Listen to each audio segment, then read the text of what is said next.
കണ്ടോ കണ്ടോ, ഷൂസ് ഒക്കെ ഇവിടെയാ വെക്കുക. എല്ലാത്തിനും നിന്റെ കൂടെ ഒരാൾ വേണം, എന്നാലേ ശരിയാവൂ. അമേരിക്കയിൽ ചെന്നാ നിന്റെ ഭക്ഷണവും മറ്റു കാര്യങ്ങളൊക്കെ ആലോചിക്കുമ്പോഴാ എനിക്ക് വിഷമം. അതിനൊക്കെ അവിടെ ആരെങ്കിലും ഒക്കെ കാണും. എന്നാലും നിന്റെ ഇഷ്ടാനിഷ്ടങ്ങൾ അറിയുന്ന ഒരാളെ എവിടെ കിട്ടില്ലല്ലോ. പാമ്പിനെ തിന്നുന്ന നാട്ടിൽ ചെന്നാൽ നടു കഷ്ണം കഴിക്കണം, അത്രേ ഞാൻ കണക്കാക്കിയിട്ടുള്ളൂ.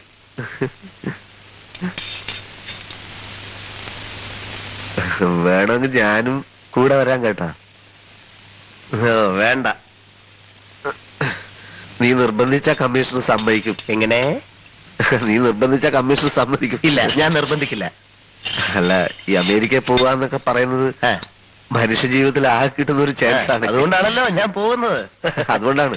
നീ പറയുകയാണെങ്കിൽ ഡിപ്പാർട്ട്മെന്റ് സമ്മതിക്കും. വിജയ, നിനക്ക് അഹങ്കാരം വളരെ കൂടുതലാണ്. അയ്യോ, ഞാൻ ഒരു പാവല്ല. അല്ല, ഒരു കീഴുദ്യോഗസ്ഥൻ മേലുദ്യോഗസ്ഥനോട് പെരുമാറുന്ന പോലെ അല്ല നീ എന്നോട് പെരുമാറുന്നത്.